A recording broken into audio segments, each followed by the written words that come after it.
نحمده ونصلي على رسوله الكريم اما بعد فاعوذ بالله من الشيطان الرجيم بسم الله الرحمن الرحيم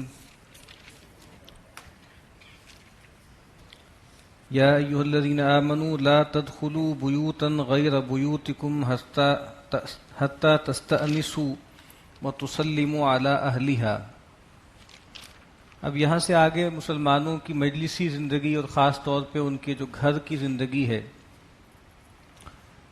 اس میں جو آنے جانے کے اجازت کے اس کے کچھ آداب بتائے گئے ہیں، اور اسلام جو ہے وہ انسان کی جو پرائیویٹ لائف ہے، جو پرائیویٹ سفیر ہے، اس کی سیکریٹنیس، اس کی سیکریسی، اس کا بہت زیادہ اہتمام کرتا ہے، اس لیے بہت تفصیل سے ہدایات دی گئی ہیں۔ یا ایھا الذین آمنوا، اے وہ لوگوں جو ایمان لائے ہو، لا تدخلوا بیوتا غیر بیوتکم حتی تستأنسوا وتسلموا علی اہلہا، اے وہ لوگوں جو ایمان لائے ہو، مت داخل ہوا کرو ان گھروں میں جو تمہارے گھر نہیں ہیں، یہاں تک کہ تم کچھ انسیت نہ پیدا کر لو، کچھ مانوسیت نہ پیدا کر لو۔ اور اس کا طریقہ کیا ہے کہ جو گھر والے ہیں ان کو سلام نہ کرو، یعنی جا کر سلام کرنا، جس کو عام طور پہ کہا جاتا ہے سلام استیزان۔ پہلے زمانے میں ظاہری بات ہے دروازے بھی نہیں ہوتے تھے پراپر، بعض اوقات جو ہے وہ پردے سے ہوتے تھے، ڈور بیل وغیرہ تو ہوتی نہیں تھی، تو 3 مرتبہ حکم ہے کہ آپ باہر جا کے اونچی آواز میں سلام کریں، السلام علیکم، کوئی نہ آئے تو پھر دہرائیں، اور 3 دفعہ کے بعد اگر کوئی آگے سے رسپانس نہ آئے تو پھر وہاں سے واپس لوٹ جائیں۔ تو کہا کہ سلام کر لیا کرو گھر والوں پر، ذالکم خیر لکم لعلکم تذکرون، اور یہی تمہارے حق میں بہتر ہے شاید کہ تم نصیحت حاصل کرو۔ فإن لم تجدوا فيها أحدا فلا تدخلوها حتى يؤذن لكم، اور تم کسی کے گھر جاؤ اور وہاں کسی کو نہ پاؤ تو مت داخل ہو یہاں تک کہ تمہیں اجازت دے دی جائے۔ وإن قيل لكم ارجعوا فارجعوا هو أزكى لكم، اور اگر تم سے کہا جائے کہ لوٹ جاؤ تو لوٹ جایا کرو، یہ تمہارے لیے زیادہ پاکیزگی کا سبب ہے۔ یعنی ایک تو معاملہ یہ ہے نا کہ آپ نے پہلے سے وقت لیا ہوا ہے، وقت طے کیا ہوا ہے اور آپ گئے ہیں، تب تو ٹھیک ہے کہ جو گھر والے ہیں ان کی ایک اخلاقی ذمہ داری ہے کہ وہ آپ کو انٹرٹین کریں، لیکن آپ ویسے ہی پہنچ گئے ہیں کسی کے گھر تو کہا کہ اندر سے بتا دیا جائے کہ نہیں اس وقت جو ہے وہ ملنا نہیں چاہتے، تو آپ لوٹ جائیں تو لوٹ جایا کرو۔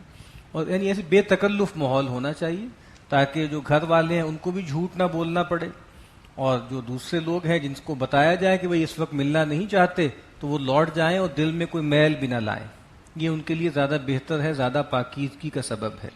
واللہ بما تعملون علیم، جو کچھ تم عمل کرتے ہو اللہ اس کو جانتا ہے۔ لیس علیکم جناح ان تدخلوا بیوتا غیر مسکونۃ فیہا متاع لکم، تمہارے اوپر کوئی گناہ نہیں ہے اگر تم ایسے گھروں میں داخل ہو جاؤ جس میں کوئی لوگ رہتے نہیں ہیں اور اس میں تمہارا کچھ سامان ہے، کوئی دکان ہے، گودام ہے، ایک ایسی جگہ ہے کہ جو پبلک پلیس ہے جس میں لوگوں کی رہائش نہیں ہے، تو کوئی حرج نہیں ہے۔ واللہ یعلم ما تبدون وما تکتمون، اور اللہ خوب جانتا ہے جو کچھ کہ تم ظاہر کرتے ہو، جو کچھ کہ تم چھپاتے ہو۔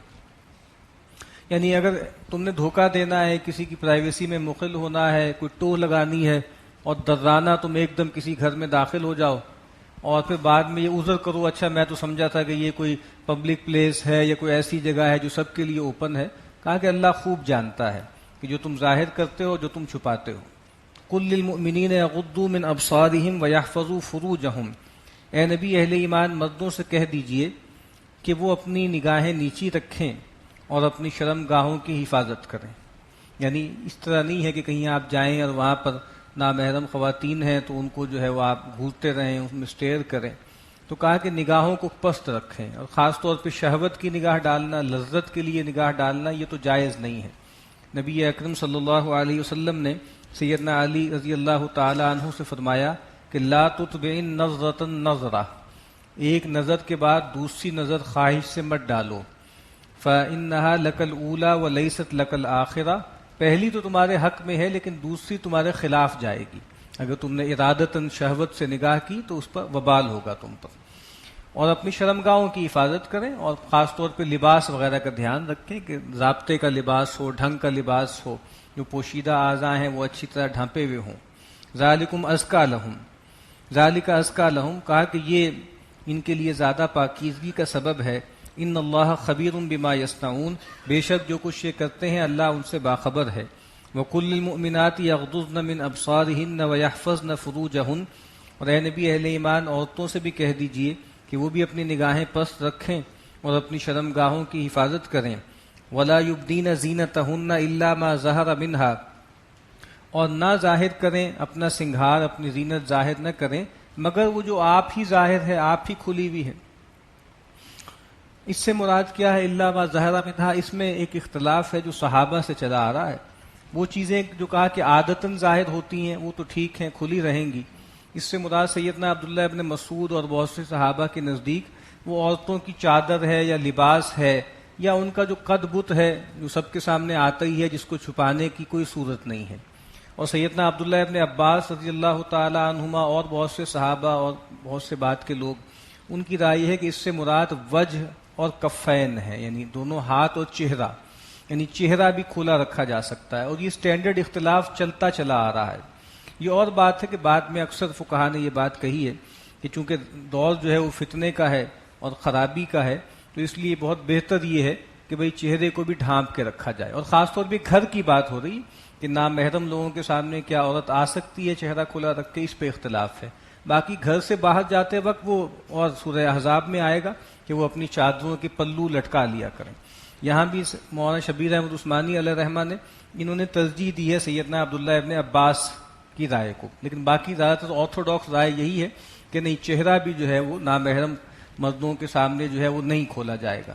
اس میں پرانے لوگوں نے بھی اس پر بہت کلام کیا ہے، امام نے تیمیہ علیہ رحمہ نے بھی کلام کیا ہے، اور قریب کے دور میں مولانا سید ابو الاعلیٰ صاحب مودودی علیہ رحمہ، ان کی بہت اچھی تصنیف ہے پردہ کے نام سے، تو جن لوگوں کو دلچسپی ہو تو وہ اس کتاب کا ضرور مطالعہ کریں۔ وَلْيَضْرِبْنَ بِخُمُرِهِنَّ عَلَى جُيُوبِهِنَّ، اور چاہیے کہ اپنی اوڑھنیوں کو اپنی گریبانوں پہ ڈال لیں، یعنی پرانے زمانے میں جاہلیت میں جو ہے وہ سر تو ڈھانپا کرتی تھی خواتین، لیکن سر پیچھے دوپٹہ پیچھے لٹکا لیا کرتی تھی، جس سے ان کا سینہ جو ہے اس کے ابھار ظاہر ہوتے تھے۔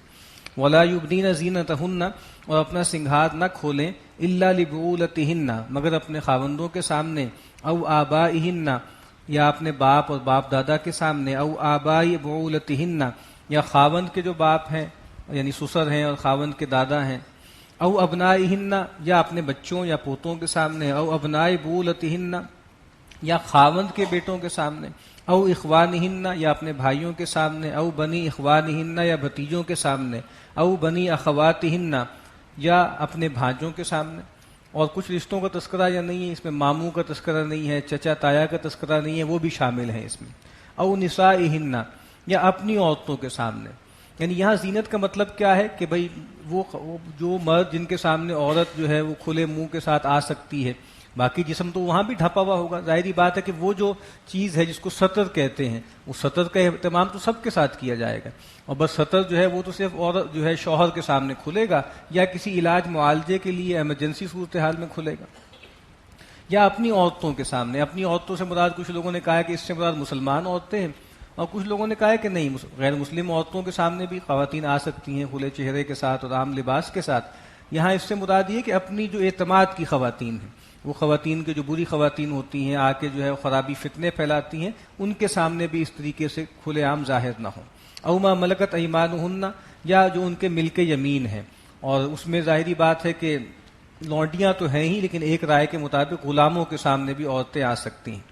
او التابعین غیر اولی الاربۃ من الرجال، یا ایسے جو مرد ہیں جو بالکل مغفل قسم کے لوگ ہیں، بھولے ہیں، بالکل احمق قسم کے لوگ ہیں، اور جن کو عورتوں کے معاملات سے کوئی غرض نہیں ہے اور بالکل تابع ہیں، یعنی ایسے لوگ ہوتے ہیں جو تابع چلے آ رہے ہیں، کئی پشتوں سے جو ہے وہ تابع چلے آ رہے ہیں، یا مغفل قسم کے احمق قسم کے لوگ ہیں جن کو عورتوں کے اس طرح کے معاملات سے کوئی توجہ ہی نہیں ہے، تو کہا کہ ان کے سامنے بھی خواتین آ سکتی ہیں۔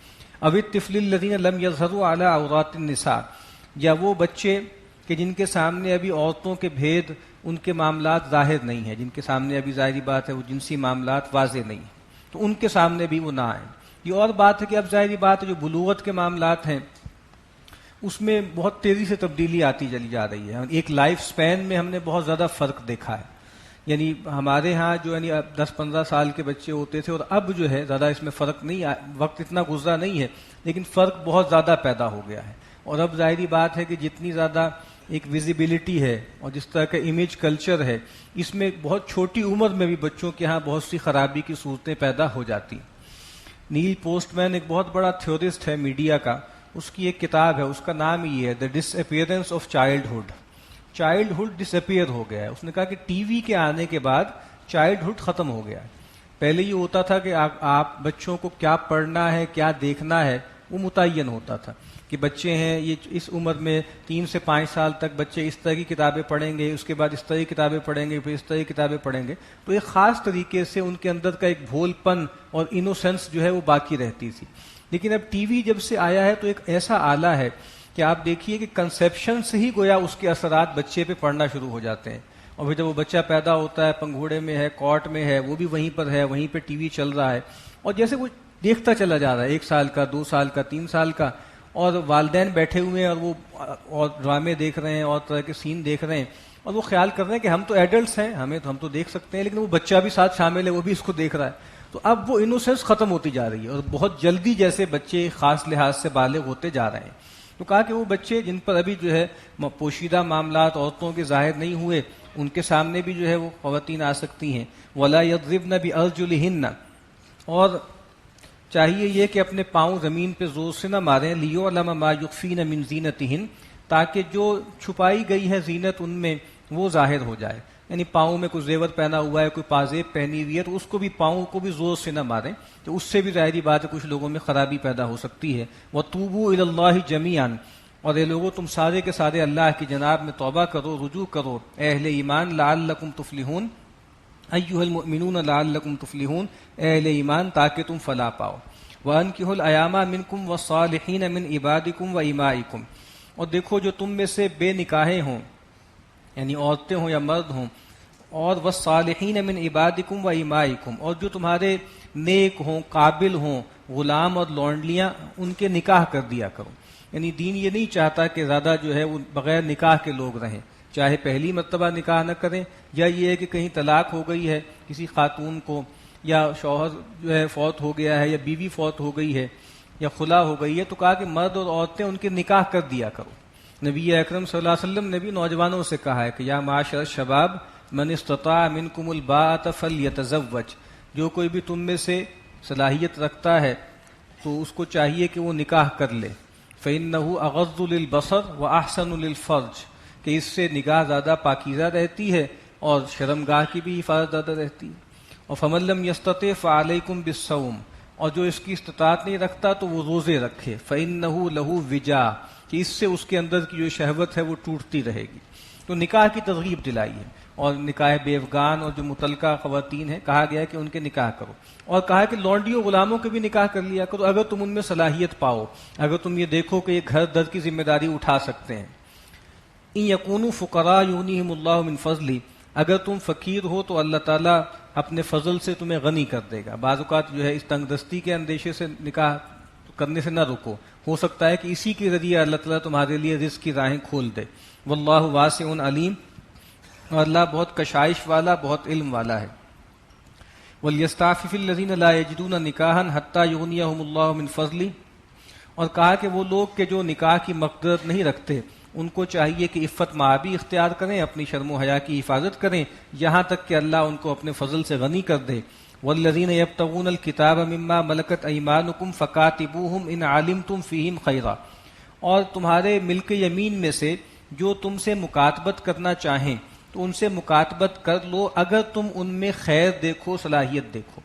یعنی یہ بھی ایک غلاموں کو آزاد کرنے کے لیے ایک میکنزم بنایا گیا تھا کہ اگر کوئی غلام یہ کہے اپنے مالک سے ایک کانٹریکٹ کر لے کہ ٹھیک ہے میں آپ کو اتنے پیسے کما کے لا کے دوں گا تو آپ پھر مجھے آزاد کر دیں، تو کہا کہ اگر تم دیکھو کہ واقعات میں اس میں صلاحیت ہے، اتنی کمائی کر سکتا ہے، تو پھر اس سے وہ کانٹریکٹ کر لو. اور پھر فرمایا کہ وَآتُوهُم مِّن مَّالِ اللَّهِ الَّذِي آتَاكُمْ، اور دیکھو اللہ نے تمہیں جو مال دیا ہے اس میں سے اس کو دو. یعنی اب گویا باقی کمیونٹی کو بھی ترغیب دلائی جا رہی ہے کہ جو غلامی کے چنگل سے آزاد ہونا چاہیں اس کے لیے مکاتبت کریں تو ان کو سپورٹ کرو. اور جس طرح آپ دیکھتے ہیں کہ جو ہم نے پڑھا تھا نا انما الصدقات للفقراء، زکوٰۃ کی مدات بیان ہوئی تھی سورہ توبہ میں، اس میں یہ بھی تھا ایک کہ گردن چھڑانے کے لیے اور غارمین جو تاوان کے تحت ہیں اس کے لیے بھی جو ہے وہ اپنا مال دو۔ اور اس میں ایک صاحب آئے سیدنا علی رضی اللہ تعالیٰ عنہ کے پاس، اور انہوں نے کہا کہ انی قد عجزت عن کتابتی، کہ میں نے اپنے مالک سے اس طرح مکاتبت کی تھی اور میں بالکل رہ گیا ہوں، مطلب میں وہ پیسے پورے نہیں کر پا رہا۔ تو سیدنا علی نے کہا کہ دیکھو اگر تمہارے اوپر پہاڑ برابر بھی تاوان ہو نا، بوجھ ہو یا کوئی لائبلٹی ہو، اللہ کے نبی نے فرمایا ہے کہ جو شخص یہ کلمات کہے گا اللہ تعالیٰ اس سے وہ لائبلٹی ہٹوا دیں گے۔ اور وہ دعا کیا ہے؟ وہ مشہور دعا ہے کہ اللہم اکفنی بحلالک عن حرامک واغننی بفضلک عمن سواک، کہ اے اللہ تو مجھے رزق دے، غنی کر دے اپنے حلال کے ذریعے، اور حرام سے بچا، اور اپنے فضل سے اپنے ما سوا سے مستغنی کر دے، اپنا محتاج بنائے رکھ، اپنا فقیر بنائے رکھ، اور کسی اور کے آگے مجھے دامن سوال دراز نہ کرنا پڑے۔ وَلَا تُكْرِهُوا فَتَيَاتِكُمْ عَلَى الْبِغَاءِ إِنْ أَرَدْنَا تَحَصُّنًا لِتَبْتَغُوا عَرَضَ الْحَيَاةِ الدُّنْيَا۔ اور دیکھو اپنی لونڈیوں کو بدکاری پر مجبور نہ کیا کرو اگر وہ پاک بازی چاہیں، پاک دامنی چاہیں، تاکہ تم ان کے ذریعے دنیا کی زندگی کا کچھ سامان حاصل کر لو۔ یعنی جس طریقے سے غلام ہوتے تھے، غلام کام کیا کرتے تھے، مختلف پیشے کیا کرتے تھے، اور پھر جو ہے کما کے لا کے دیتے تھے اپنے جو ہے مالک کو، تو اسی طرح لونڈیاں تھیں، تو بہت سے لوگ تھے کہ جو اپنے لونڈیوں سے پیشہ کرواتے تھے، بدکاری کرواتے تھے، اس کا معاوضہ کھاتے تھے۔ تو کہا کہ اپنی لونڈیوں کو بدکاری پر مجبور نہ کرو، خاص طور پہ اس وقت جب وہ خود پاک دامنی چاہیں۔ اس کا مفہوم مخالف ٹھیک نہیں ہے کہ اگر وہ خود بدکاری چاہیں تو پھر کروا سکتے ہو، نہیں، ہر صورت میں نہیں کروا سکتے، لیکن خاص طور پہ تب تو بہت شناعت بڑھ جائے گی کہ وہ بیچاریاں تو چاہتی ہیں پاک دامنی اور تم ان کو مجبور کرتے ہو۔ وَمَن يُكْرِهُنَّ فَإِنَّ اللَّهَ مِن بَعْدِ إِكْرَاهِهِنَّ غَفُورٌ رَحِيمٌ۔ اب یہاں خاص طور پہ جبر کا ذکر اس لیے کیا کہ اگر کوئی اس طریقے سے لونڈیاں مجبور ہو کر یہ کام کریں گی تو بے شک اللہ تعالیٰ ان کی اس مجبوری کے بعد ان کو بخشنے والا، رحم کرنے والا ہے۔ اللہ کے نبی نے فرمایا کہ ان اللہ تجاوز لی عن امتی الخطا والنسیان وما استکرہوا علیہ۔ وہ تیسری چیز بھی ہے کہ جس چیز پر ان کو مجبور کیا جائے گا اللہ تعالیٰ نے اس کا مواخذہ بھی اٹھا لیا۔ وَلَقَدْ أَنزَلْنَا إِلَيْكُمْ آيَاتٍ مُبَيِّنَاتٍ، اور بے شک تمہاری طرف ہم نے نازل کی ہیں بہت کھلی ہوئی آیتیں، وَمَثَلًا مِّنَ الَّذِينَ خَلَوْا مِن قَبْلِكُمْ، اور کچھ حال ان لوگوں کا جو تم سے پہلے گزرے ہیں، وَمَوْعِظَةً لِّلْمُتَّقِينَ، اور نصیحت متقین کے لیے۔ اللہ نور السماوات والارض، یہ بہت اہم رکوع ہے سورہ نور کا۔ اللہ تعالیٰ آسمانوں اور زمین کا نور ہے۔ اس کا ایک مطلب تو یہ ہے کہ اللہ منور السماوات والارض، اللہ تعالیٰ آسمانوں اور زمین کو روشن کرنے والا ہے۔ اور سیدنا عبداللہ ابن عباس نے کہا کہ ان اللہ لہادی السماوات والارض، نور کس لیے چاہیے ہوتا ہے، روشنی کس لیے چاہیے ہوتی ہے؟ راہ چلنے کے لیے۔ تو اس کا ایک مطلب یہ بھی ہے کہ اللہ تعالیٰ ہی ہے جو آسمانوں اور زمین کو ہدایت دیتا ہے، ان کی رہنمائی کرتا ہے۔ اور نبی اکرم صلی اللہ علیہ وسلم کی بہت سی دعاؤں میں اس بات کا تذکرہ ہے۔ جب آپ رات کو اٹھتے تھے قیام اللیل کے لیے تو اس وقت جو آپ دعا پڑھتے تھے اس میں یہ بھی شامل تھا کہ انت نور السماوات والارض ومن فیہن ولک الحمد، کہ تو آسمانوں اور زمین کا نور ہے اور جو کچھ اس میں ہے وہ اس کا تو ہی نور ہے اور تیرے لیے ہی کل حمد ہے۔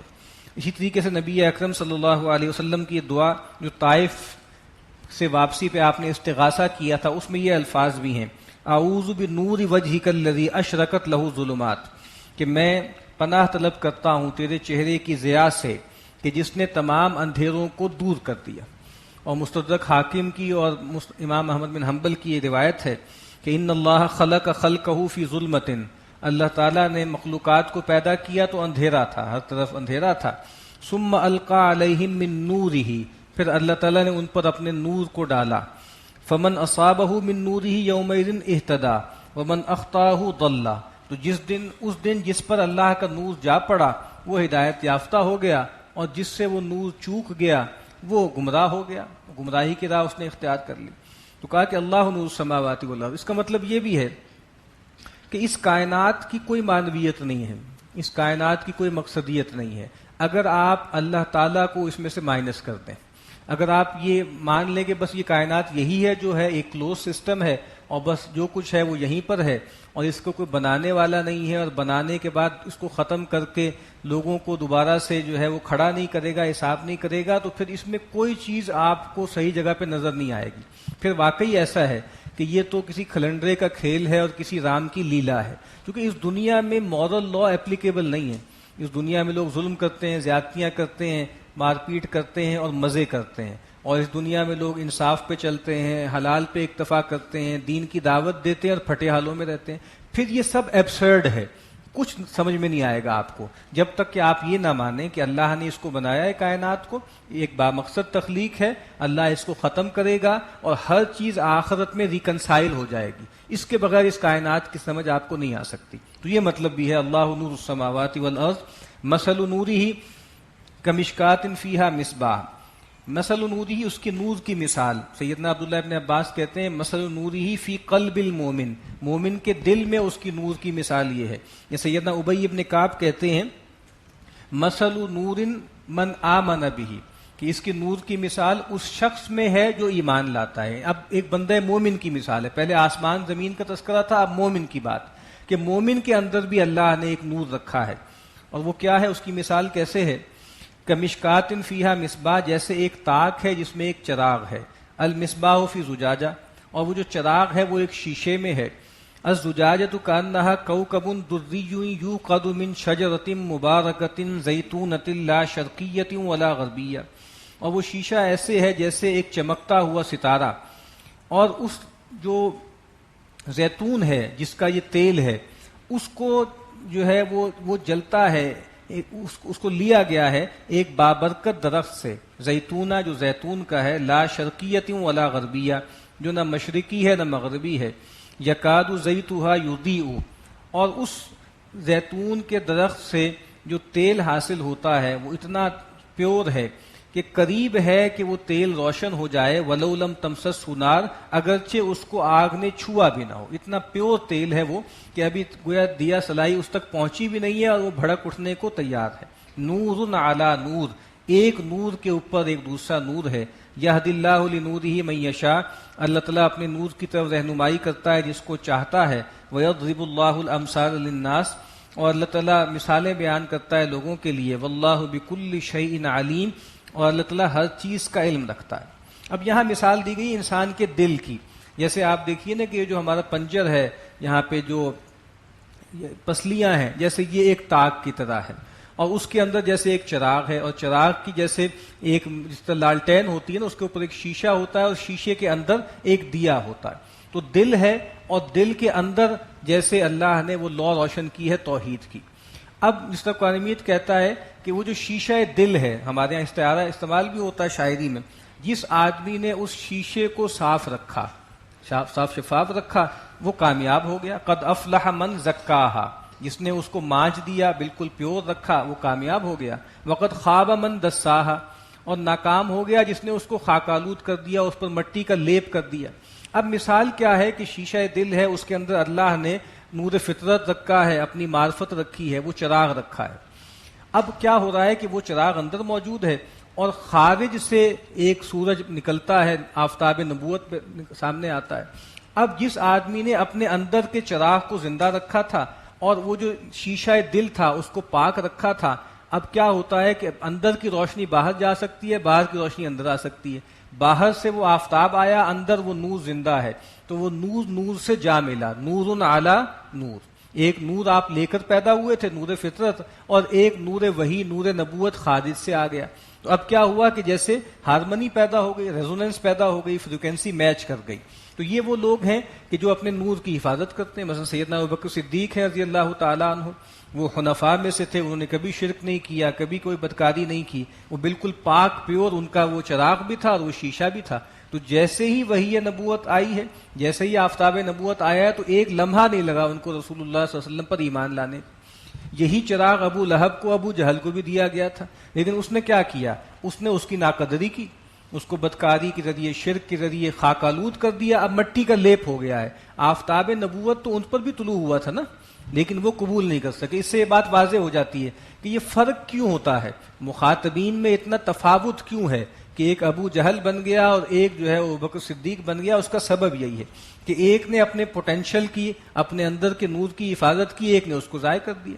سیدنا مسیح علیہ السلام نے بہت خوبصورت بات کہی، انہوں نے کہا کہ تمہیں ایک ڈھیلا دے کے آزمایا گیا تھا، جو اس ڈھیلے میں امین نکلا اس کو خزانہ بھی دیں گے۔ تو ہم سب کو ڈھیلا دیا گیا ہے، ہم سب کو وہ نور دیا گیا ہے، جو اس کی حفاظت کرے گا وہی ہے جو وہی سے بھی فائدہ اٹھائے گا۔ اس پیکرش خاکی میں ایک شے ہے سو تیری ہے، میرے لیے مشکل ہے اس شے کی نگہبانی۔ بس ساری کامیابی یہی ہے، یوم لا ینفع مال ولا بنون الا من اتى اللہ بقلب سلیم۔ ایک ہی ذمہ داری ہے ہماری کہ ہمیں جو نور فطرت دیا گیا تھا اس کو ہم کرپٹ نہ ہونے دیں، اس کو پیور رکھیں تاکہ وہی کی روشنی سے فائدہ اٹھا سکیں۔ فی بیوت اذن اللہ ان ترفع، اور یہ جو لوگ ہیں جن کا نور زندہ ہے یہ ایسے گھروں میں پائے جاتے ہیں جس کے بارے میں اللہ نے حکم دیا ہے کہ ان کو بلند کیا جائے، وہ ان کو یعنی فزیکلی بھی اونچے مرکزی جگہ پہ مسجد بنائی جائے، اچھی پاکیزہ بنائی جائے اور اس کو پاک رکھا جائے، اس میں اللہ کا ذکر کیا جائے، وَيُذْكَرَ فِيهَا اسْمُهُ، اور اس میں اللہ کے نام کی مالا جپی جائے، يُسَبِّحُ لَهُ فِيهَا بِالْغُدُوِّ وَالْآصَالِ، اور وہ ان گھروں میں اللہ کو یاد کرتے ہیں صبح و شام۔ رجال، یہ مرد ہیں، لا تلہیہم تجارت ولا بیع عن ذکر اللہ، کہ ان کو غافل نہیں کرتی بیع و شرع، سوداگری اللہ کی یاد سے، و اقام الصلاۃ و ایتاء الزکاۃ، اور نماز قائم کرنے سے اور زکوٰۃ ادا کرنے سے۔ یعنی ظاہری بات ہے کہ دیکھیں مسجد میں، خانقاہ میں تو اللہ کی یاد فطری ہے، وہاں انسان ذاکر شاغل بن جائے، اللہ کو یاد کرنے لگے، فطری بات ہے۔ اصل بات تو یہ ہے کہ وہ بدترین مقام جس کے بارے میں اللہ کے نبی نے کہا نا کہ احب البقاء الی اللہ المساجد، اللہ کے نزدیک زمین کے ٹکڑوں میں سب سے محبوب ٹکڑا کون سا ہے؟ مسجدیں۔ وابغض البقاء، اور سب سے بدترین جگہ کون سی ہے؟ بازار، جہاں پہ آپ نے کہا کہ شیطان کا جھنڈا نصب ہے۔ تو اصل کمال تو یہ ہے کہ انسان کاروبار کر رہا ہے اور تجارت کر رہا ہے، اس موقع پہ اللہ کی یاد کو قائم رکھے۔ تو کہا کہ یہ وہ لوگ ہیں کہ جن کو ان کی سوداگری اور ان کی بیع و شرع اللہ کی یاد سے غافل نہیں کرتی، اور نماز کے قائم کرنے سے اور زکوٰۃ ادا کرنے سے۔ یخافون یوما تتقلب فیہ القلوب والابصار، اور یہ سب کرنے کے باوجود یہ لوگ ڈرتے رہتے ہیں اس دن سے جس دن قلب و نگاہ جو ہے وہ الٹ جائیں گے، دل بھی الٹ جائیں گے، نگاہ بھی الٹ جائیں گے۔ لیجزیہم اللہ احسن ما عملوا، تاکہ اللہ تعالیٰ ان کو ان کے بہترین اعمال کا بدلہ دے، ویزیدہم من فضلہ، اور اپنے فضل سے ان میں اور اضافہ کرے اور نوازے۔ واللہ یرزق من یشاء بغیر حساب، اور اللہ تعالیٰ جس کو چاہتا ہے بے حساب رزق دیتا ہے۔ والذین کفروا اعمالہم کسراب، اب دو مثالیں کافروں کی ہے۔ پہلی مثال ان کافروں کی ہیں کہ جو کچھ نہ کچھ دکھاوے کے نیک اعمال کرتے ہیں، عمارت المسجد الحرام و سقایت الحاج، اور کچھ دان پن کے کام وام کرتے رہتے ہیں، ان کا تذکرہ ہے۔ والذین کفروا، وہ لوگ جنہوں نے کفر کیا، اعمالہم کسراب، ان کی اعمال ایسے ہیں گویا جیسے سراب ہوتی ہے، بقیعۃ، جنگل میں، یحسبہ الظمآن ماء، پیاسا اس کو گمان کرتا ہے کہ یہ پانی ہے۔ وہ جو مائریج ہوتی ہے یا مراج جس کو کہتے ہیں، سراب ہے، صحرا میں آپ جا رہے ہیں یا تپتی ہوئی جو ہے وہ سڑک پہ آپ جا رہے ہیں، دھوپ ہے تو آپ کو لگتا ہے کہ سامنے پانی ہے۔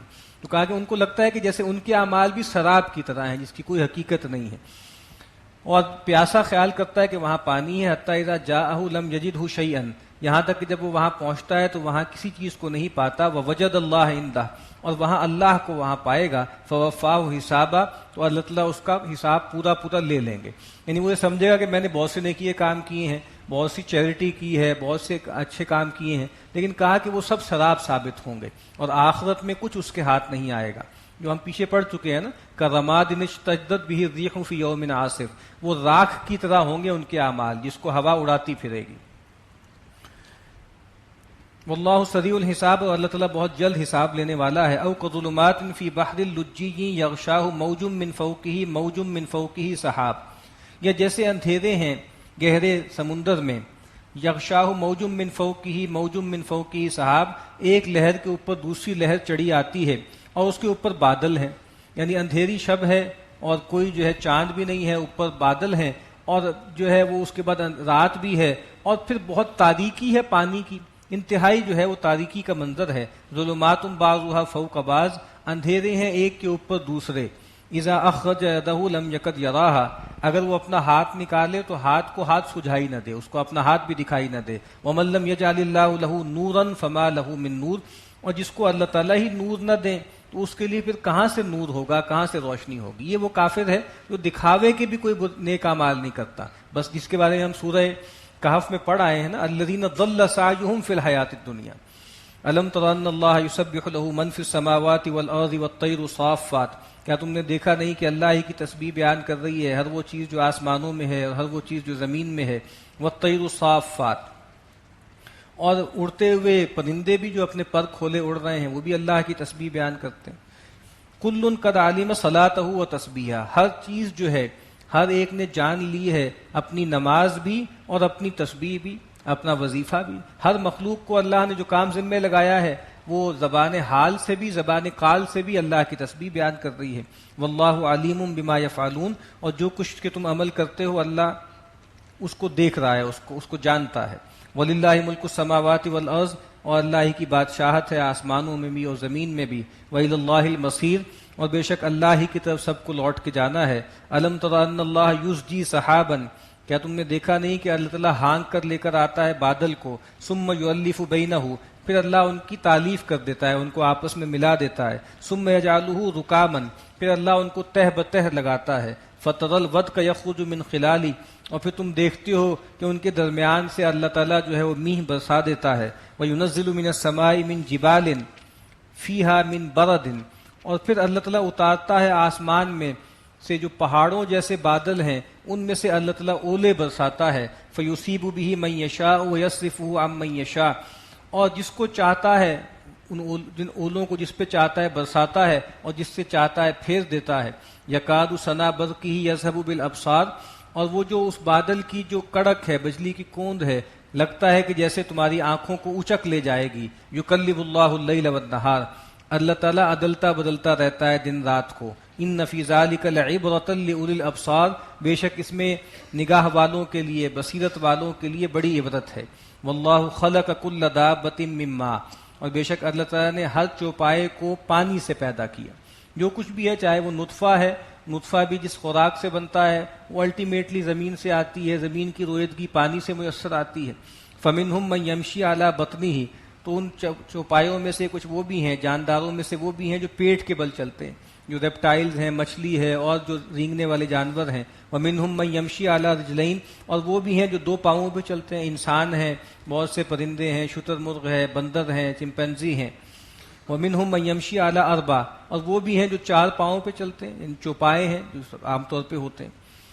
یخلق اللہ ما یشاء، اللہ تعالیٰ جو چاہتا ہے پیدا کرتا ہے۔ ان اللہ علی کل شیء قدیر، بے شک اللہ تعالیٰ ہر چیز پر قدرت رکھتا ہے۔ لقد انزلنا آیات مبینات، بے شک ہم نے اتاری یہ واضح اور روشن کر دینے والی آیات۔ واللہ یہدی من یشاء الی صراط مستقیم، اور اللہ تعالیٰ جس کو چاہتا ہے سیدھی راہ کی طرف رہنمائی کرتا ہے۔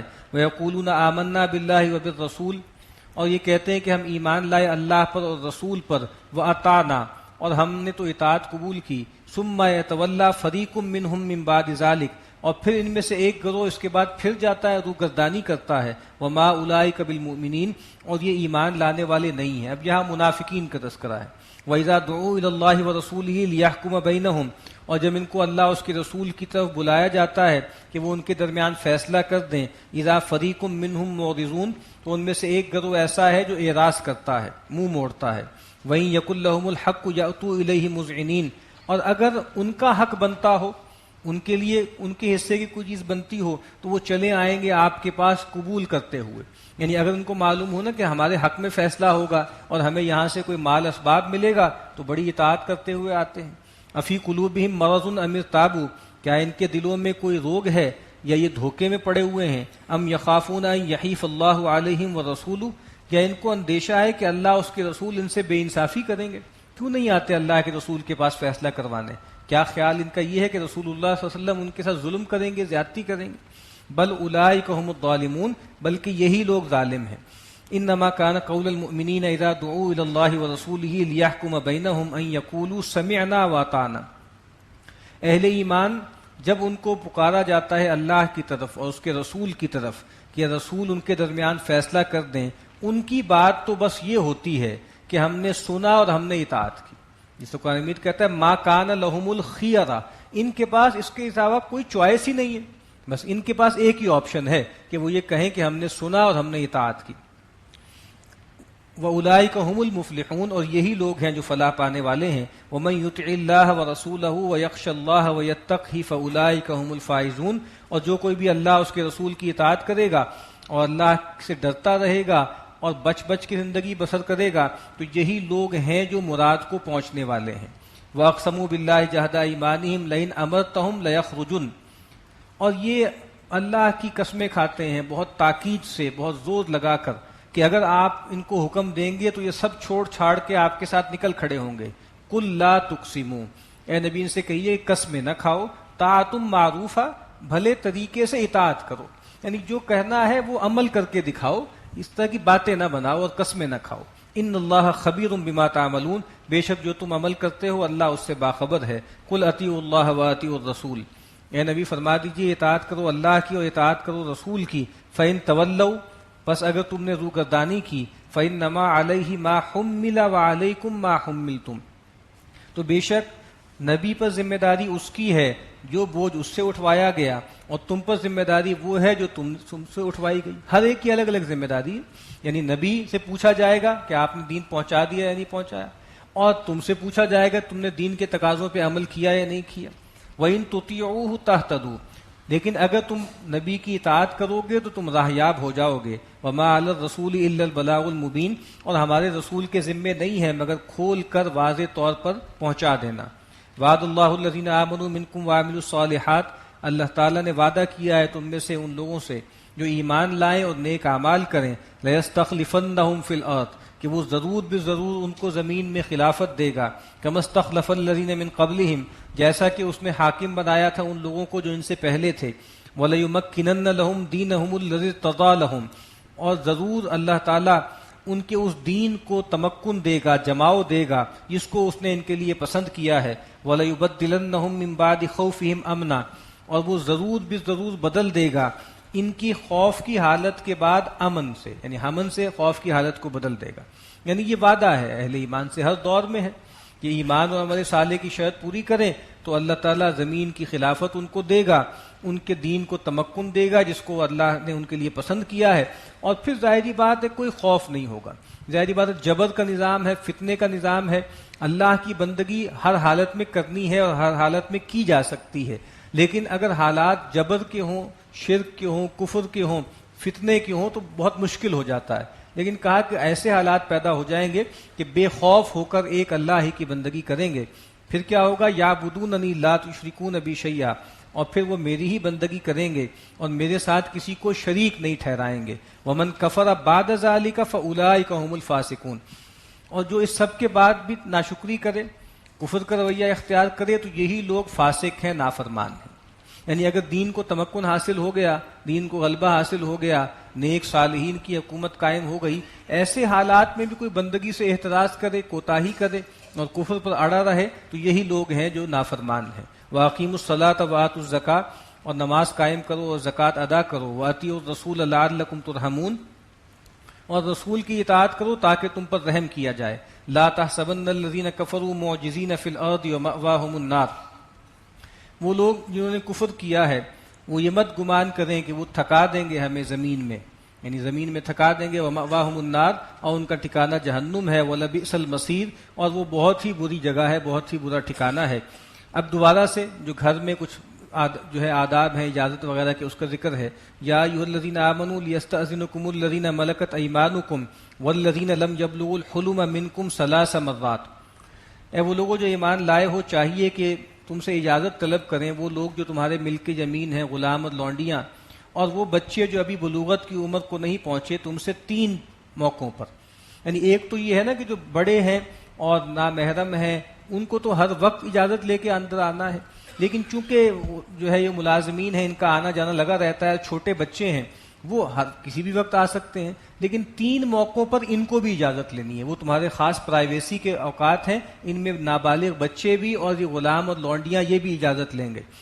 من قبل صلاۃ الفجر وحین تضعون ثیابکم من الظہیرۃ ومن بعد صلاۃ العشاء، ایک تو فجر کی نماز سے پہلے اور اس وقت جب تم دوپہر میں اپنے کچھ اضافی کپڑے اتار دیتے ہو، اور عشاء کی نماز کے بعد. عربوں کے ہاں جو ہے دوپہر میں بھی قیلولے کا معمول تھا. تو کہا کہ یہ وہ وقت ہیں کہ جن میں ہر ایک اجازت لے کر آئے گا. ثلاث عورات لکم، یہ تمہارے بدن کھولنے کے اور بے حجابی کے اوقات ہیں. لیس علیکم ولا علیہم جناح بعدہن، کہا کہ ان پر اور نہ تم پر کوئی تنگی ہے ان کے بعد، یعنی ان 3 اوقات کے بعد پابندی نہیں لگائی جا سکتی کہ بھئی بچے بھی جب آئیں، غلام لونڈیاں بھی آئیں تو ہمیشہ اجازت لے کر آئیں. طوافون علیکم بعضکم علی بعض، یہ تو پھرا کرتے ہیں تم پر، ان کا تو آنا جانا لگا رہتا ہے تم میں سے بعض پر. کذالک یبین اللہ لکم الآیات، اللہ تعالیٰ تمہارے لیے اپنی آیات کو کھول کر واضح کرتا ہے. واللہ علیم حکیم، اور اللہ تعالیٰ علم والا حکمت والا ہے. وَإِذَا بَلَغَ الْأَطْفَالُ مِنْكُمُ الْحُلُمَ، اور جب یہی بچے بلوغت کی عمر کو پہنچ جائیں، فَلْيَسْتَأْذِنُوا كَمَا اسْتَأْذَنَ الَّذِينَ مِنْ قَبْلِهِمْ، تو کہا کہ پھر یہ بھی ویسے ہی اجازت لیں جیسے دوسرے لوگ اس سے پہلے اجازت لیتے تھے.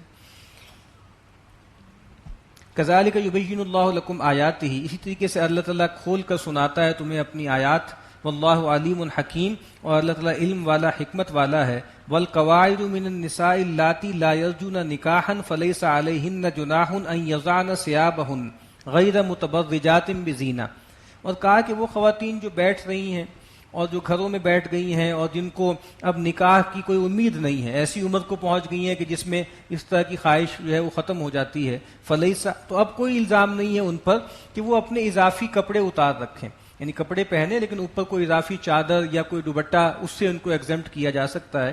لیکن غیر متبرجات بزینہ، نہ دکھاتی پھریں اپنے سنگار، یعنی چاہے عمر اگر بہت زیادہ ہو گئی ہے لیکن اگر آرزوئیں ابھی زندہ ہیں اور اپنی جو ہے وہ زینت کی نمائش، اس کی شوق اگر زندہ ہے، تو کہا کہ پھر وہ یہ کام نہ کریں، پھر وہ اس جو ہے یہ جو ایک رخصت ہے اس کو اویل نہ کریں. وَإِن يَسْتَعْفِفْنَ خَيْرٌ لَّهُنَّ، اور ٹھیک ہے اگر یہ جذبہ نہیں ہے اور عمر بھی زیادہ ہو گئی ہے تب بھی بہتر یہ ہے کہ اس سے بچیں، جو اضافی چادر وغیرہ لیتی ہیں گھر میں وہ لیتی رہیں. واللہ سمیع علیم، اور اللہ تعالیٰ سننے والا جاننے والا ہے. لیس علی الاعمى حرج ولا علی الاعرج حرج ولا علی المریض حرج، کہا کہ کوئی تکلیف نہیں ہے یا کوئی تنگی نہیں ہے اندھے پر، نہ لنگڑے پر، نہ کسی بیمار پر، ولا علی انفسکم، اور نہ تمہارے اوپر، ان تاکلوا من بیوتکم، کہ تم کھاؤ اپنے گھروں سے، او بیوت آبائکم، یا اپنے باپ دادا کے گھروں سے، او بیوت امہاتکم، یا اپنے ماؤں کے گھروں سے، او بیوت اخوانکم، یا اپنے بھائیوں کے گھر سے، او بیوت اخواتکم، یا اپنے بہنوں کے گھر سے، او بیوت اعمامکم، یا اپنے چچاؤں کے گھر سے، او بیوت عماتکم، یا اپنی پھوپھیوں کے گھر سے، او بیوت اخوالکم، یا اپنے ماموں کے گھر سے، او بیوت خالاتکم، یا اپنی خالاؤں کے گھر سے، او ما ملکت مفاتحہ، یا ان گھروں سے جس کی کنجیاں تمہارے پاس ہوں، جس کے تم مالک ہو، او صدیقکم، یا اپنے دوستوں کے گھر سے. ایک تو اس میں یہ بات بتائی گئی ہے کہ خاص طور پہ شروع میں تذکرہ ہے اندھے کا، لنگڑے کا، بیمار کا، کہ عام طور پہ معاملہ یہ ہوتا تھا کہ جس طرح یہ اپاہج لوگ ہوتے تھے، یہ جہاد وغیرہ پر اور مہمات پر جا نہیں سکتے تھے، تو بعض اوقات صحابہ کرام اپنے گھروں کی کنجیاں ان کو دے جاتے تھے یا کہہ جاتے تھے کہ بھئی پیچھے سے ہمارے گھروں میں جا کے جو ہے وہ کھا پی لیا کرو اور فائدہ اٹھا لیا کرو. لیکن یہ اس سے حیا کرتے تھے، یا یہ ہے کہ یہ اس طرح کے جو لوگ ہیں وہ دوسرے نارمل لوگوں کے ساتھ بیٹھنے سے کھانے میں اعتراض کرتے تھے. ان کو لگتا تھا کہ ہم ان کے پاس بیٹھیں گے تو لوگوں کو ذرا وحشت سی ہوگی، اور جو دوسرے لوگ ہوتے تھے جو بھلے چنگے ہوتے تھے وہ بھی ان کو اپنے ساتھ بٹھائے کھلانے میں ذرا جو ہے تنگی محسوس کرتے تھے کہ بھائی یہ لوگ ہیں، یہ معذور ہیں، اگر ہم مل کے کھائیں گے تو ہم تیز تیز کھا لیں گے اور یہ اتنی تیز سے کھا نہیں سکیں گے تو یہ پیچھے رہ جائیں گے تو کوئی زیادتی نہ ہو جائے. تو ایک تو اس پہلو سے کہا گیا ہے کہ کوئی مسئلہ نہیں ہے کہ کھا لیا کریں، اکٹھے مل کے بھی کھا لیا کریں. اور یہ بھی کہے کہ بھئی اگر کسی کو کسی کے گھر کی کنجی دے دی گئی ہے تو وہ اس میں جو ہے حیا نہ کریں، جائیں اور وہاں جا کے کھا لیں. یا ایسا بھی ہوتا تھا کہ کوئی معذور، کوئی اپاہج آیا ہے کھانا مانگنے کے لیے، آپ کے پاس کھانا نہیں ہے تو آپ اس کو بے تکلف اپنے کسی کزن کے گھر، چچا تایا بھائی کے گھر، دوست کے گھر لے گئے اور وہاں جا کے اس کو کھانا کھلا دیا. تو کہا کہ ان چیزوں میں کوئی پریشانی کی، کوئی تنگی کی بات نہیں ہے. لیس علیکم جناح ان تاکلوا جمیعا او اشتاتا، اور تم پر کوئی گناہ نہیں ہے کہ تم مل کے کھاؤ یا الگ الگ کھاؤ. وہی بات کہ یہ لوگ اکٹھے بیٹھ کے بھی کھا سکتے ہیں. اسی طریقے سے کچھ لوگ ہوتے تھے یہ خیال کرتے تھے کہ بھئی اکیلا کھانا جو ہے شاید گناہ کی بات ہے، ہمیشہ اہتمام کرتے تھے کہ ساتھ کسی کو بٹھائیں. کہا کہ نہیں، جیسے ہو مل جل کے بھی کھا لو، علیحدہ علیحدہ بھی کھا لو. فَإِذَا دَخَلْتُمْ بُيُوتًا فَسَلِّمُوا عَلَىٰ أَنفُسِكُمْ تَحِيَّةً مِّنْ عِندِ اللَّهِ مُبَارَكَةً طَيِّبَةً.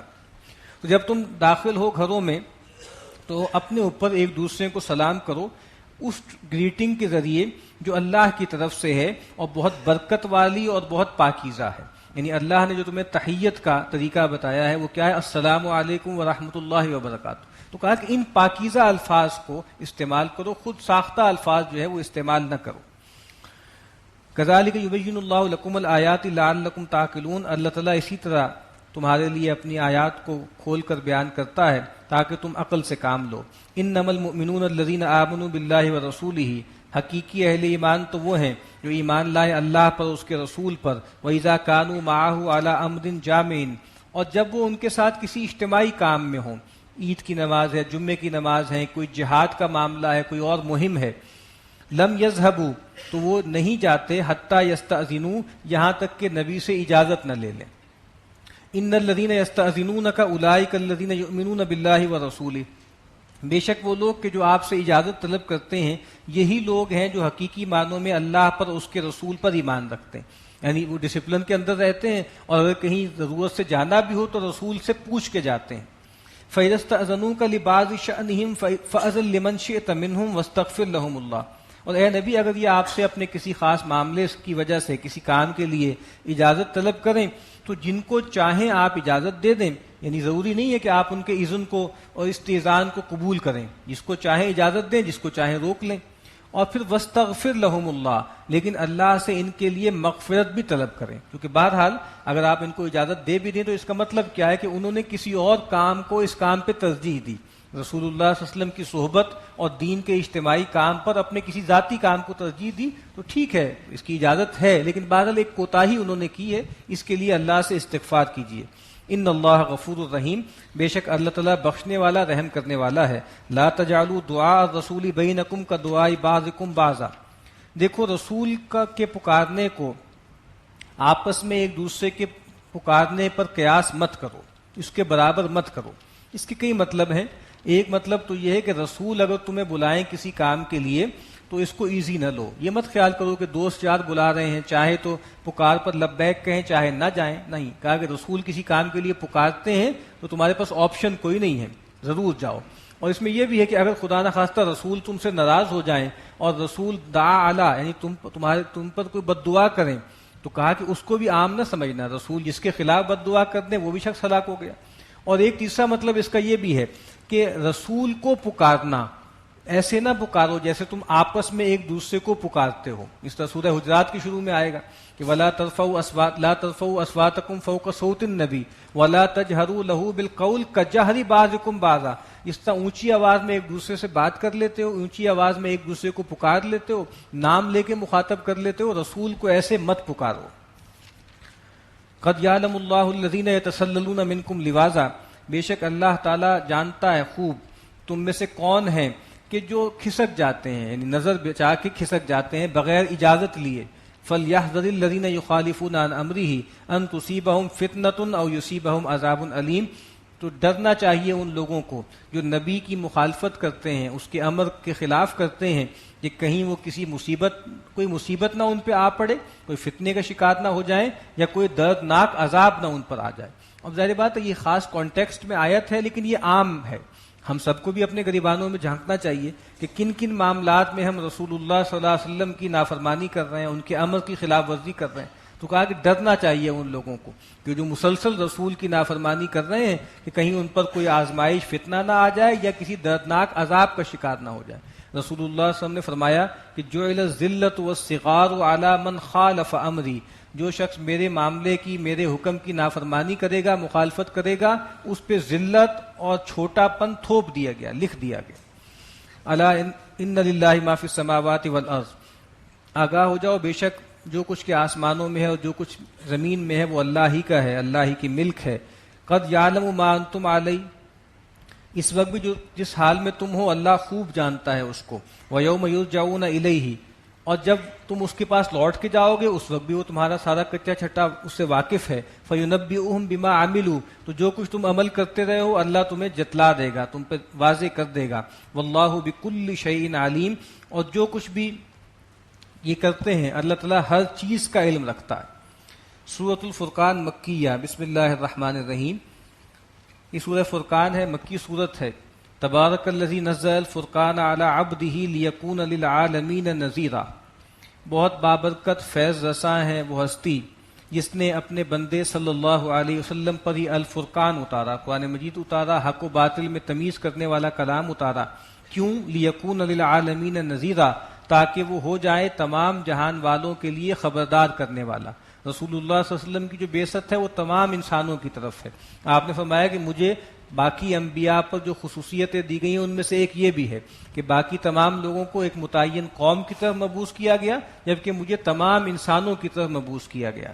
الذی لہ ملک السماوات والارض، وہ اللہ جس کے لیے بادشاہت ہے آسمانوں کی بھی اور زمین کی بھی۔ ولم یتخذ ولدا، اور اس نے کسی کو بیٹا نہیں بنایا۔ ولم یکن لہ شریک فی الملک، اور کوئی بھی بادشاہت میں اس کا ساجی نہیں ہے۔ وخلق کل شیء، اور اس نے ہر چیز کو پیدا کیا۔ فقدرہ تقدیرا، اور اس کا ایک خاص اندازہ ٹھہرایا، ہر چیز کو ایک خاص تقدیر سے، ہر چیز کی ایک خاص ایسٹیمیشن ہے، اسی سے تقدیر کا لفظ ہے کہ ہر چیز کا ایک پیمانہ مقرر ہے، کوئی چیز بھی جو ہے الل ٹپ نہیں ہے۔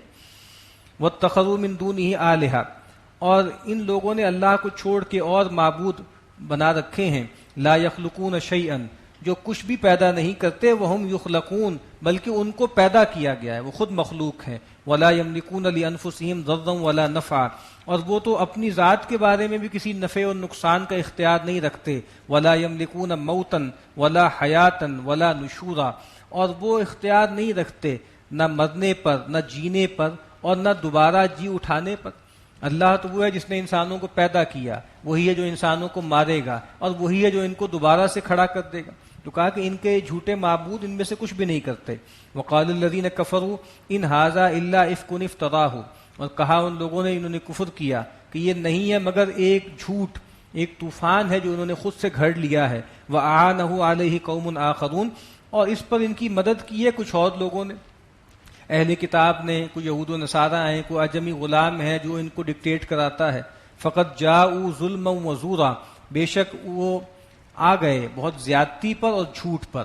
وقالوا اساطیر الاولین، اور وہ یہ کہتے ہیں کہ یہ اگلوں کے قصے ہیں۔ اکتتبھا، جس کو اس نے لکھ رکھا ہے۔ فہی تملی علیہ بکرۃ واصیلا، وہی اس کو املا کرائی جاتی ہے صبح و شام۔ پرانوں کے قصے ہیں، مائتھولوجیز ہیں۔ قل انزلہ الذی یعلم السر فی السماوات والارض، اے نبی فرما دیجئے اس قرآن کو نازل کیا ہے اس ہستی نے جو جانتا ہے بھید کو آسمانوں کے اور زمین کے۔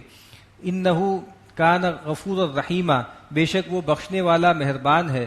وقالوا ما لہذا الرسول، اور وہ یہ کہتے ہیں کہ یہ کیسا رسول ہے، یأکل الطعام ویمشی فی الاسواق، یہ کھانا کھاتا ہے اور بازاروں میں چلتا پھرتا ہے۔ لولا انزل الیہ ملک فیکون معہ نذیرا، تو کیوں ایسا نہیں ہوا کہ اس کے ساتھ کوئی فرشتہ اتارا جاتا جو لوگوں کو اس سے خبردار کرتا ہے، یعنی ہٹو بچوں کی صدا لگاتا، ایسکارٹ کرتا ہے ان کو۔ او یلقا الیہ کنز، یا ان کی طرف اتارا جاتا کوئی خزانہ۔ او تکون لہ جنت یاکل منہا، یا اس کے لیے ایک باغ پیدا کر دیا جاتا جس میں سے یہ بے تکلف کھاتا۔ وقال الظالمون ان تتبعون الا رجلا مسحورا، اور ان ظالموں بے انصافوں نے یہ کہا کہ تم پیروی نہیں کرتے مگر ایک مسحور آدمی کی، یعنی اس پر جادو کیا گیا ہے تم اس کی پیروی کرتے ہو۔ انظر کیف ضربوا لک الامثال، اے نبی ذرا دیکھیے یہ آپ کے لیے کیسی کیسی مثالیں بیان کر رہے ہیں۔ فضلوا، یہ بہک گئے ہیں۔ فلا یستطیعون سبیلا، تو یہ راہ نہیں پاتے۔ تبارک الذی ان شاء، بہت بابرکت ہے وہ اللہ اگر چاہے، جعل لک خیرا من ذلک، یہ تو بہت چھوٹی چیزوں کی فرمائشیں کرتے ہیں، باغ اگائے اور یہ ہو جائے، فرشتہ آ جائے۔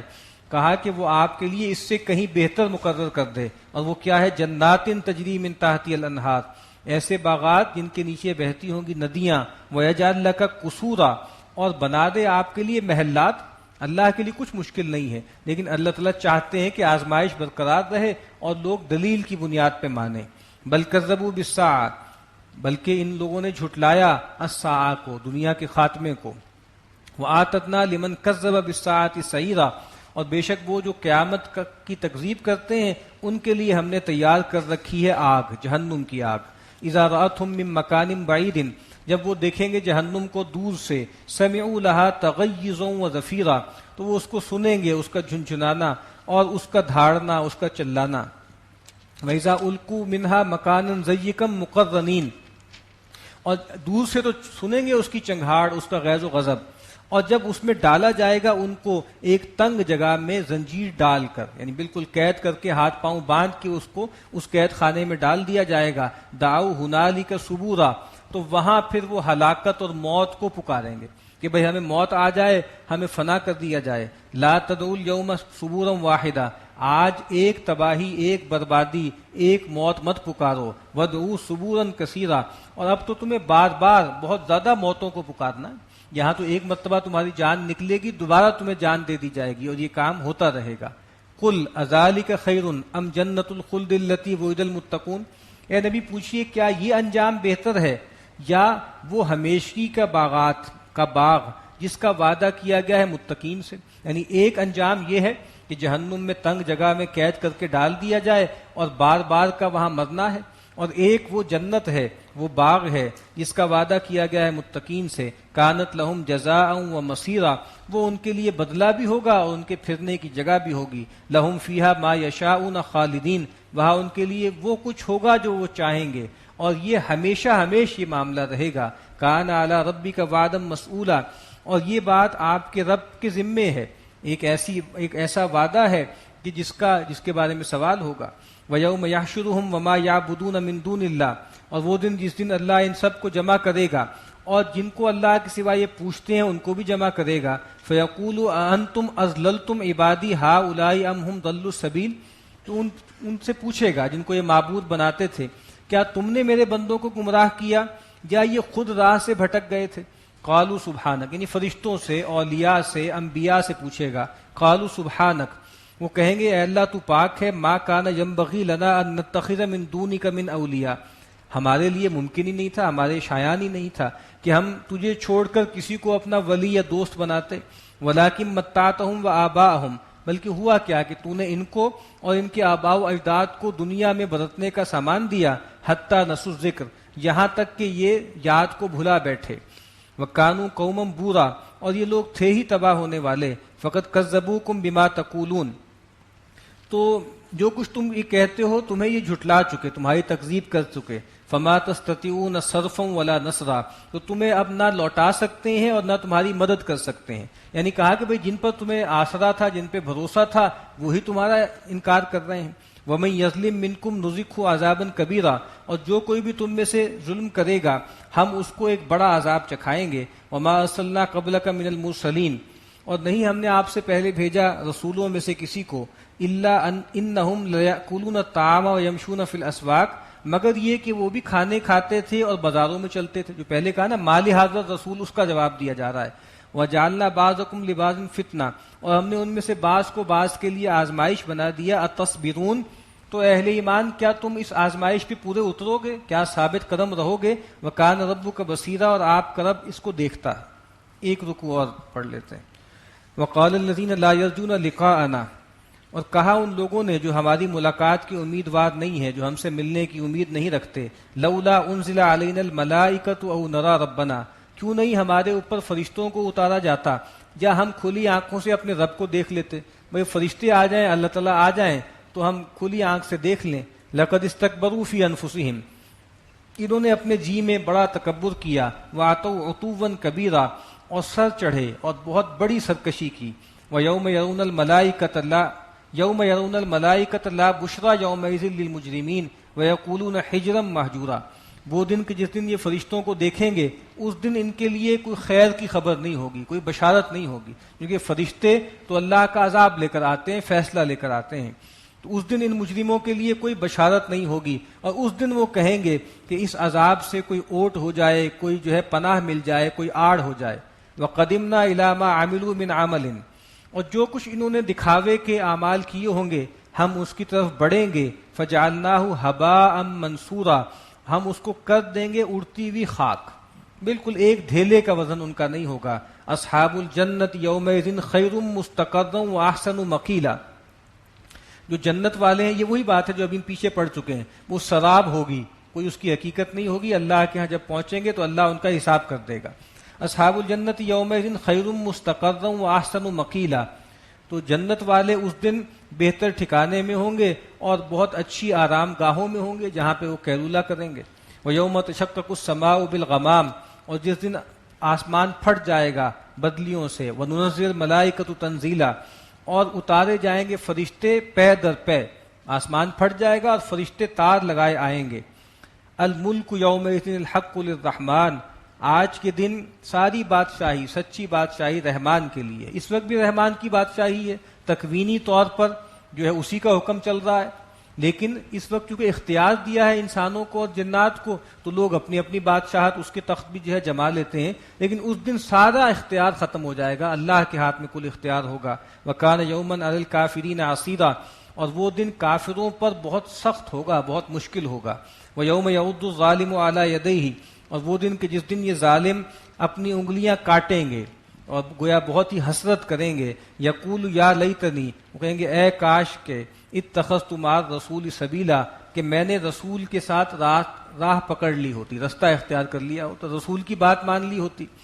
یا ویلتا لیتنی لم اتخذ فلانا خلیلا، اے میری خرابی، کاش میں نے فلاں کو اپنا دوست نہ بنایا ہوتا۔ وہ فلاں چاہے دنیا کا کوئی مشرک ہے یا کوئی لیڈر ہے یا شیطان ہے۔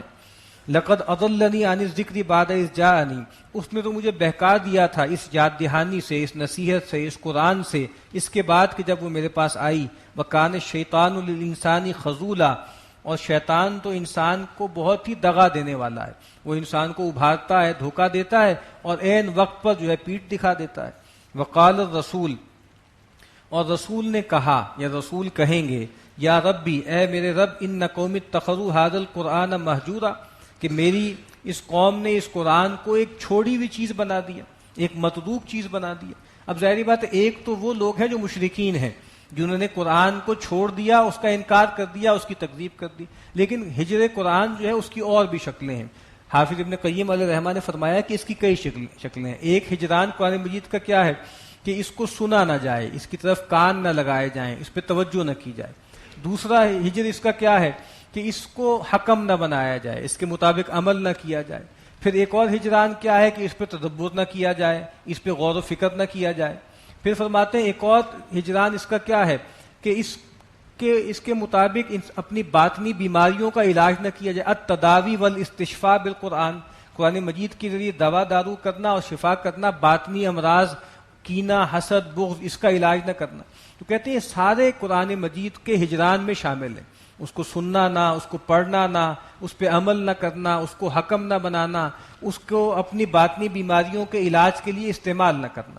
تو ہمیں بھی دیکھنا چاہیے کہ ہم ان میں سے کن کن مہجوریوں کا شکار ہیں۔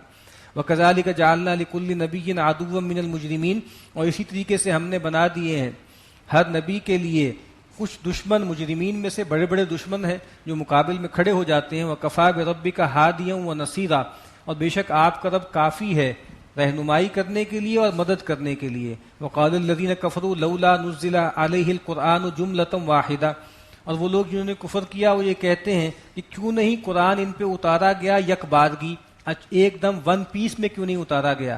کذالک لنثبت بہ فؤادک ورتلناہ ترتیلا، اب کہا کہ ایک حکمت تو یہ ہے تاکہ ہم ثابت قدم رکھیں اس کے ذریعے آپ کے دل کو، اور تاکہ آپ اس کو ٹھہر ٹھہر کے سنائیں۔ یعنی قرآن مجید یک بارگی کیوں نازل نہیں ہوا؟ ایک تو پیغمبر کے حوالے سے ہے کہ ظاہری بات ہے یہ قول ثقیل ہے، آپ اس کا تحمل نہ کر سکتے، اور دوسری بات یہ ہے کہ لوگوں کو بھی سہولت ہے، بتدریج احکامات آپ ان کو دیتے ہیں تو لوگوں کے لیے بھی سہولت ہوتی ہے۔ تو کہا کہ اس کے ذریعے ہم آپ کے دل کو جماؤ عطا کرتے ہیں، جیسے جیسے حالات آتے ہیں ویسی ویسی رہنمائی دیتے ہیں آپ کو۔ وَلَا يَأْتُونَكَ بِمَثَلٍ إِلَّا جِئْنَاكَ بِالْحَقِّ وَأَحْسَنَ تَفْسِيرًا، اور نہیں لاتے تیرے پاس کوئی بھی مثل، یعنی کوئی بھی سوال، کوئی بھی اشکال، مگر یہ کہ ہم حق کے ساتھ آپ کے پاس، الا جئناک بالحق، مگر یہ کہ ہم آپ کے پاس حق کو لے آتے ہیں، واحسن تفسیرا، اور سب سے خوبصورت بات آپ پر کھول دیتے ہیں، یعنی جیسے جیسے اشکالات آتے ہیں ویسے جوابات دینا شروع کر دیتے ہیں، اور اچھی طرح ہم اس کی تفسیر کرتے ہیں، اس کو کھولتے ہیں۔ الذین یحشرون علی وجوہہم الی جہنم، یہ وہ لوگ ہیں کہ جن کو گھیر کے لایا جائے گا ان کے منہ کے بل، اوندھے بل لایا جائے گا یا گرایا جائے گا جہنم میں۔ اولئک شر مکانا واضل سبیلا، یہ وہ لوگ ہیں کہ جن کا ٹھکانہ سب سے برا ہوگا اور یہ سب سے زیادہ راہ سے بہکے ہوئے ہیں۔ بارک اللہ لی ولکم فی القرآن العظیم۔